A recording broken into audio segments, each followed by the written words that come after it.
this would make no sense. Yeah, it does not make sense at all. That makes no sense at all. Which makes no sense. That makes no sense. It makes no sense at all. In general, it doesn't make sense. If I would have hair...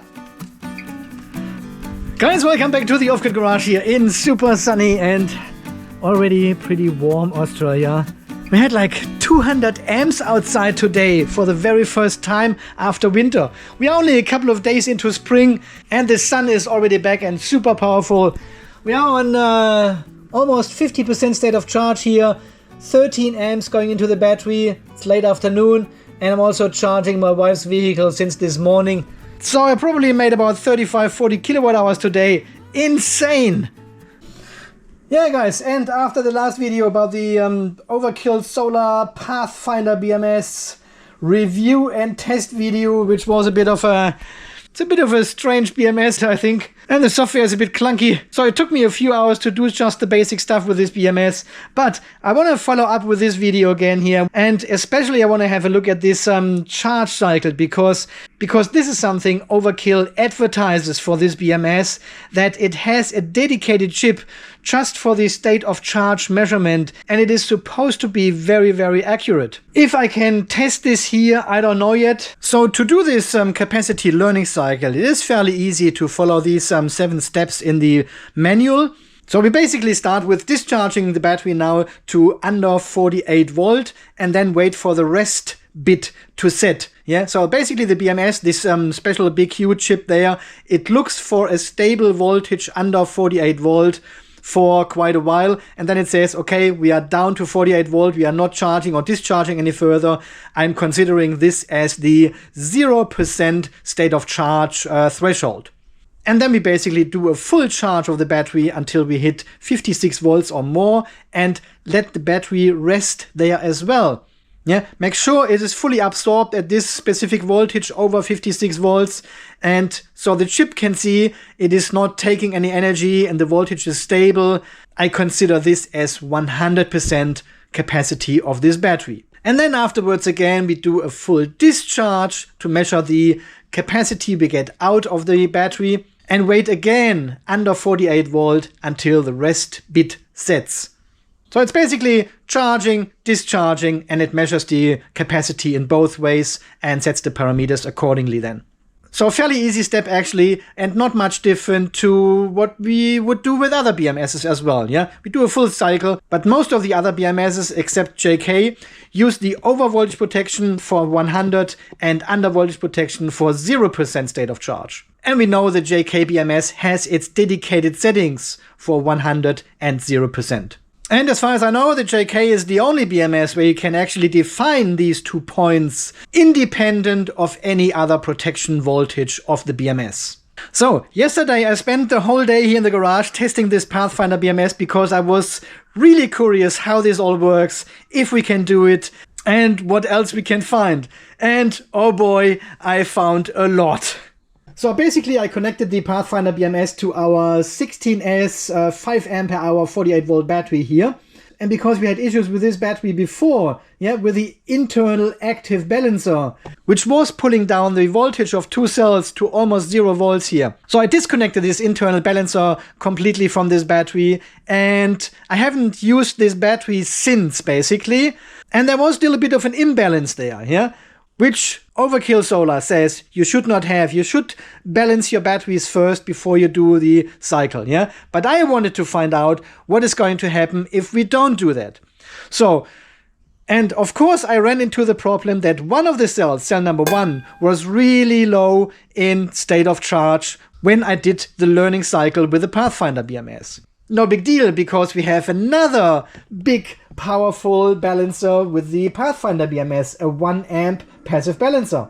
And if I set the balance start voltage a bit lower to say 3 volts only, it would start depleting all the higher voltage cells until they were all the same level as cell number 1. Problem solved. Well, here is what I found yesterday. So we now have the problem that we've got a cell under voltage protection of the BMS. Cell number 1 is extremely low at 2.5, 2.6 volts only. So the whole learning cycle has now completely stopped here. It didn't go ahead, it didn't proceed. I probably have to turn on the balancer and deplete all the other cells. So we're doing a bit of a bottom balancing first now. Okay, let's set the balance start voltage to 3 volts, which is ridiculous. And see if it actually balances. It should balance all the cells but cell number 1. Okay, delta balancing 20 millivolt. Yeah, we certainly have that. Yeah, 440 milli. And the balancer is not coming on for some reason. So it says here on the BMS itself, learning cycle started, and it is still waiting for the rest. We can see the internal balancer is coming on as well now, the 4 LEDs. So I'm not sure why it now kicked in and before it didn't work. Or do all the cells need to be over 3 volts to activate the balancer? This would make no sense. This would be a total fail of the balancer design or of the Pathfinder BMS. Well, actually we can test this right now. If we go back into settings and type in the bloody passcode again and set the balance start voltage to 3.1 volts. No, 3.1 only. Done. Send this back to the BMS. Okay. Go back in here. It turns off again. Oh, wow. So, that means if you set 3.45 volts as the balance start voltage in this BMS, all the cells need to be over 3.45 volts to start the balancer. That makes no sense at all. You want to start balancing immediately if one cell hits 3.45 volts or whatever you have set. But not all of them, then it's already too late. And this BMS can balance only 4 cells at a time anyway. So it makes no sense that this BMS waits for all the 16 cells to be over 3.45 volts until it activates its balancer. That makes no sense. Oh, that is so bad designed. I really cannot believe that we are dealing with this kind of stuff still. So if I set it to 3 volts now, see, all the cells are over 3 volts, balancer kicks in. If I would have hair... Yeah, guys, that's what I found yesterday when I tried to bottom balance my battery here. So the balancer only kicks in if all the cells are over the set threshold to start the balancer, which makes no sense, yeah? As I said many times yesterday, it makes no sense at all. And you will see this now in the next scene when we fully charge the battery again to do the top 100% calibration. One of the cells, cell number 1, was actually overshooting and hitting the 3.65 volts. And the balancer did not kick in because all the other cells were under 3.45 volts and only one cell was over 3.4 and the balancer didn't care. Yeah, didn't kick in. Have a look at this. So now cell number 1 caused an over voltage protection, yeah, 3.628 volts. We can also see the balancer is not trying to bring this voltage down because the balancer is off. So if we go into the settings, here the balancer configuration shows us a start voltage of 3.45 volts. But only one cell is over 3.45 volts, which is our cell number 1, the high voltage cell. But the balancer is not doing anything about it. And this is the really bad design of this balancer because it only kicks in if all the cells are over 3.45 volts. But under these circumstances here, it does not make sense at all. In general, it doesn't make sense. As soon as one cell hits this balance start voltage, the balancer should start balancing this one cell. Yeah? We wouldn't have this situation with an overvoltage protection now if the balancer would do its job. But it doesn't. And then, guys, the heat. The heat this BMS radiates while balancing is insane. So the Pathfinder BMS is now balancing for 15 minutes, I would say. So I was curious to see what temperatures we are expecting. And we are talking about 55 degrees. What's the back like? So this is the whole back. And we are measuring over 60 degrees Celsius. This is just the surface temperature of the passive balancer down there. Here as well, 50 degrees. Wow, it gets really, really hot. Yeah, I can barely put my hand under this BMS now. And it is super hot, so 50, 60 degrees. Imagine you put one of these BMSs into such a case together with the cells. You heat up the whole battery. I tell you, a passive balancer in 2025 makes no sense. So when we connect this BMS for the first time, or when you start it up here, so there's a standard configuration file it loads when it starts up. So then when you do changes, when you change the balance start voltage, for example, or the delta voltage for the balancer, and save these information back to the BMS, and then do another start of the BMS, another restart, it loads the standard configuration file again, and it forgets the settings you have already changed. I found this 3-4 times here with this BMS now, that I had to re-enter the 3.45 volts. It was always back to 3.1 and 20 millivolt delta, and I always change it to 3.45 and 5 millivolt delta, and I had to do this a couple of times. So why is it forgetting these settings? So here the balance configuration voltage is again down to 3.1 volts. 450 done. Right.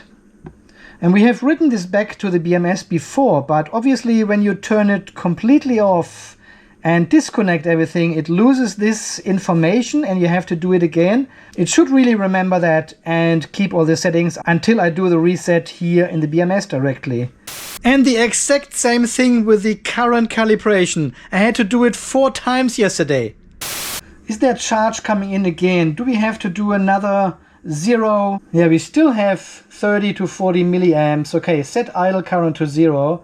Doing this the second time now. And it follows a 7-step calibration procedure. Are we on 0 now? Yes, we are. So this BMS was now, well, sitting here and balancing for an hour or so, and we can again see that we are having 24 milliamps of discharge current. Even there's nothing connected to it. There's nothing connected. Look at this. But the BMS claims we are discharging. Why is the current calibration constantly out of whack? 24, 18 phantom milliamps going out of the BMS.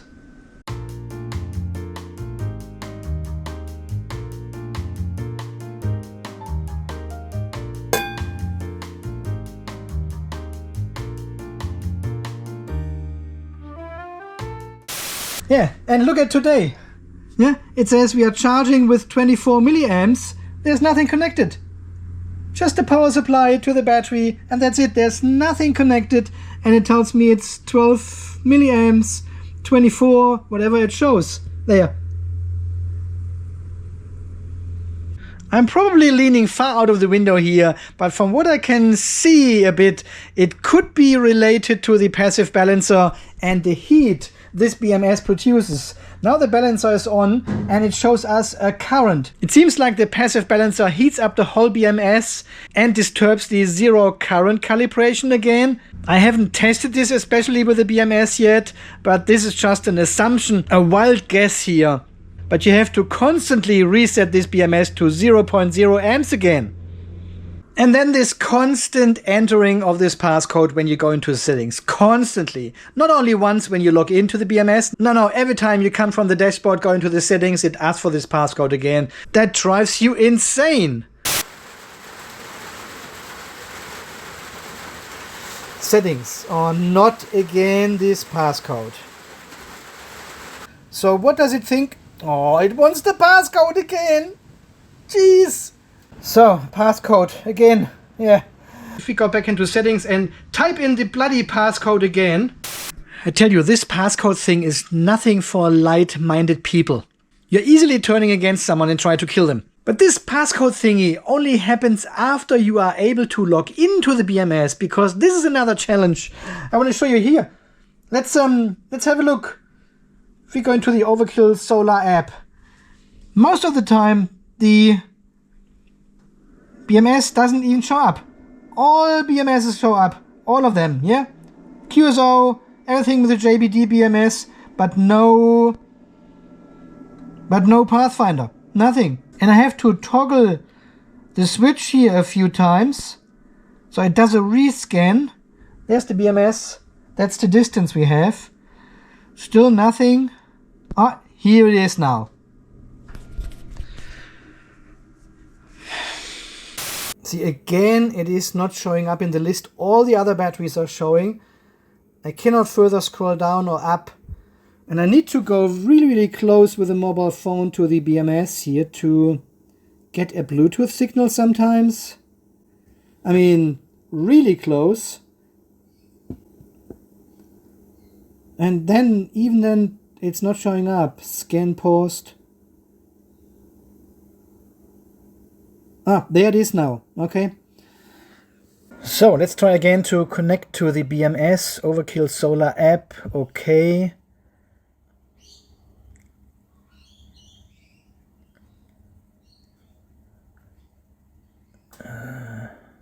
So that's basically it.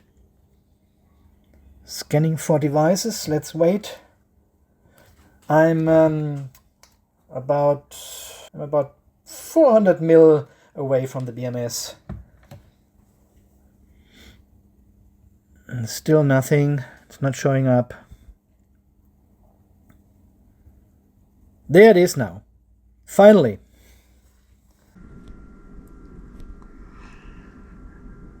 And then it takes forever to connect, and it doesn't even connect. And it goes back to the screen with all my other beautiful batteries, but no Pathfinder. Again, no Pathfinder. Where is it? Why is it not connecting? Do I need to get closer here? No Pathfinder. Nothing. Toggle the switch.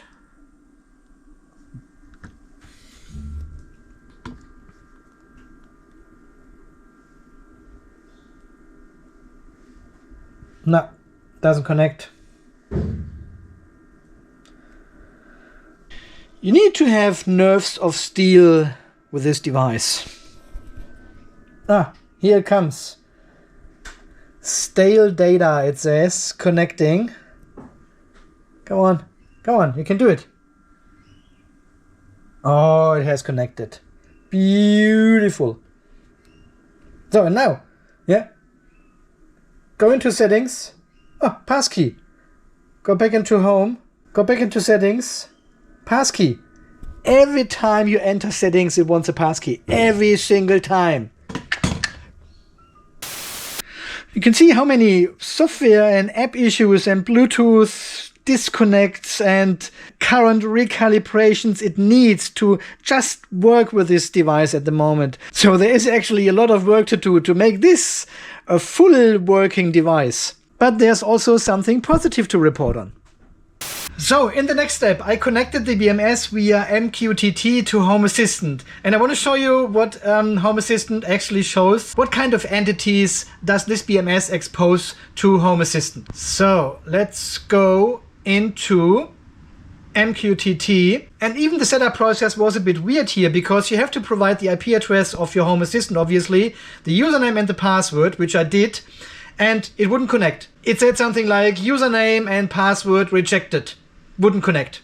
Of course, you ensure username and password is 100% correct. Didn't want to connect. Fourth time lucky. All of a sudden, BMS connected. Didn't change anything of the settings. It just connected. So very similar experience to the Wi-Fi connection we had in the first video, when it took like 3-4 attempts as well to finally connect to the Wi-Fi. Even all the settings, all the parameters were correct. Here, it shows up as the Pathfinder BMS. So we've got the battery voltage of 49.86 volts, cell number 1 to cell number 16, very nice. Cell delta, the current. Let me see if I can turn off the charge MOSFETs here via the BMS. Toggle charge FET, yes. Okay, they are off now. Does it change here? Ah yeah, here. FET status charge. So this is obviously the MOSFETs themselves. But what is this one here? Discharge switch status. Ah, this is for the switch. This is the mechanical switch you can connect to these two pins on the BMS, yeah, to turn off the discharge when you connect an inverter, for example. This is what it exposes here. Okay, toggle again, so I turn charging back on again. Here it comes. Okay, this wasn't quite clear what this actually means. This is the physical switch you can connect. Okay, perfect. Highest cell, lowest cell, all the temperature probes we have here, the power, remaining capacity, state of charge, obviously, state of charge confidence you can see here in Home Assistant, state of health, and time to empty, time to full. So all the important data you've got in Home Assistant straight away here. So this is pretty cool. Then a few diagnostic stuff like Bluetooth connection, MAC address, signal strength here, cell counts, Wi-Fi, signal strength, and so on and so on. So this is actually a pretty cool feature I very much like. And a very easy setup. You just put the IP address, username and password in, then you try to connect a couple of times, and once it's connected, it publishes automatically as Pathfinder BMS in your MQTT in Home Assistant. And now you can do all kind of automations here, can turn on loads and all this kind of stuff. So that's pretty cool actually. Overkill Solar, Steve, well done. Okay, my friends, I think I'll leave it for now. I actually want to do some more testing with this BMS here, but I don't include this information in this video here. Maybe I do another video then. I want to cycle this BMS here a few times now without hitting 3.5 volts and without hitting 3 volts at the lower end. Yeah, just do a bit of partial cycling in the middle, and then after a few times I want to recharge again to 55.2 volts. I want to see how this confidence level actually changes over time. Does it get less confident when we don't fully charge or fully discharge this battery? Okay, let me pull up my notes. Pathfinder BMS here. Okay, so the biggest concern here is, or the biggest flaw of this BMS obviously, is the balancer runs only if all the cells are over the start balance voltage, yeah?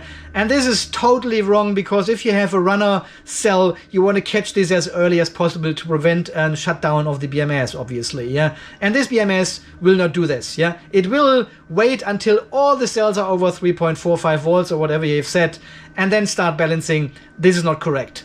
This is a really, really bad design. And as I said, we had this before with the 100 balance BMS, which did exactly the same. And nah, this gets 0 frogs, -2 frogs actually, and a thumbs down. Really bad BMS design. Yeah, and then we have these constant current calibration I need to do. This is now the 4th time it shows a current while there's nothing connected to the BMS. Balancer is off, so I'm not sure if this is temperature related, because when the passive balancer is on, the BMS gets really hot, up to 60 degrees Celsius and more. And it could be that the internal shunt they are using for this BMS here might be too sensitive for BMS gets cold, BMS gets hot. It measures differently. I don't know. But this is obviously annoying that you have to calibrate this BMS all the time again. Then you have seen the app is not finding the BMS sometimes. I have to toggle the switch. I have to close the app and restart it. And sometimes it takes like a minute until the BMS actually shows up. Even if you leave the mobile phone here sitting, it's just spinning and looking. It finds all my other JBD BMSs here, everything I have, just fine, but not the Pathfinder. And then it shows up. So I don't know, there's another bug or something, yeah. So the MQTT Home Assistant integration, after 3rd attempt, it connected. There was another stuff I don't understand why it takes 3 attempts to connect, but now it is connected and it looks really good in Home Assistant. It gives you a ton of information for automations you can make, for building a beautiful dashboard now, and can have all these information in Home Assistant. So that's a big plus. Almost 5 out of 5 frogs. Documentation, I have mentioned this a couple of times in the last video and in this video, is just incomplete, yeah. It might be very clear for them how to set the design capacity of this battery, for example, yeah. But for the end user who's looking for an explanation how to set this design capacity, it is not clear to set this in the app, yeah. He's looking at the screen, he's looking at the documentation, and nowhere it says, use this stupid app to put in the design capacity. And this is only one example of many, many missing information in this documentation. So there's a ton of work to do for them to bring this up to speed, so users actually understand what's going on and can clearly follow the instructions in this manual. Furthermore, the documentation does not explain certain screens. Yeah, I just want to show you this here. Temperatures, cell voltages, all cell voltages, battery voltages. This one, for example, yeah. What is the BQ cell stack? Sum of all cells. Why is this different to the cell stack? What is the Z100 voltage? What is the B plus terminal voltage? Load detect voltage. What is all that? Nothing explained in the manual. Zero. Here, another one. Raw current. BQ. 0, 0, BQ average. Z100 negative 18 milliamps. Z100 average negative 12. What is all this information here? Is this a leftover from developing this BMS or something, like a developer values or something which are important when you develop such a BMS? So why not hiding these two screens, or even better, if they are important, explain them in the documentation, yeah? This just brings more confusion to this already big mush of hardware, software, documentation and all this kind of stuff, so it doesn't help. Yeah, and then you have seen when the passive balancer runs in this BMS, it gets super, super hot. I've measured over 60 degrees Celsius with this BMS here. It gets super hot. This is only one reason why we don't use passive balancing anymore. Especially not a 1 amp passive balancer, because the heat production is crazy. Yeah, so I don't know. This is what I have tested yesterday and today. So I spent another 6-7 hours here in the garage doing all this learning cycle stuff and went through all the other. I was trying to learn and explore as much as possible about the Pathfinder BMS here. I still think it is not ready yet. It is like a beta version or something, a pre-sale version. And it needs a lot of work. Someone actually left a comment under the last video and said, this is the beta version, which comes already with a lower price. Once this BMS is finalized and the documentation and everything is worked out and ready to go, the price will be actually higher. I cannot imagine that they will sell this BMS here for $300 or $350 US dollars. So I think it is already far too expensive in comparison to everything else.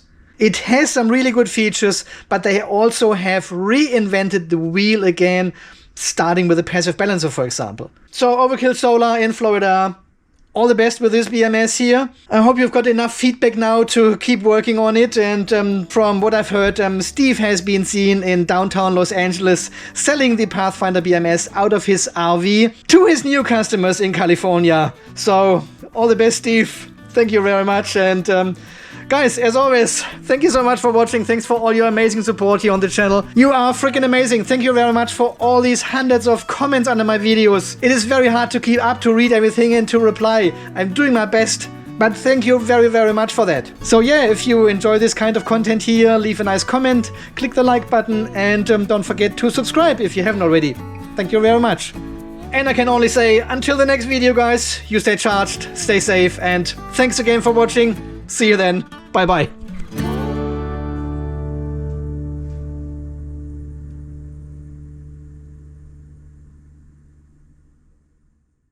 Tell you, a passive balancer in 2025 makes no sense.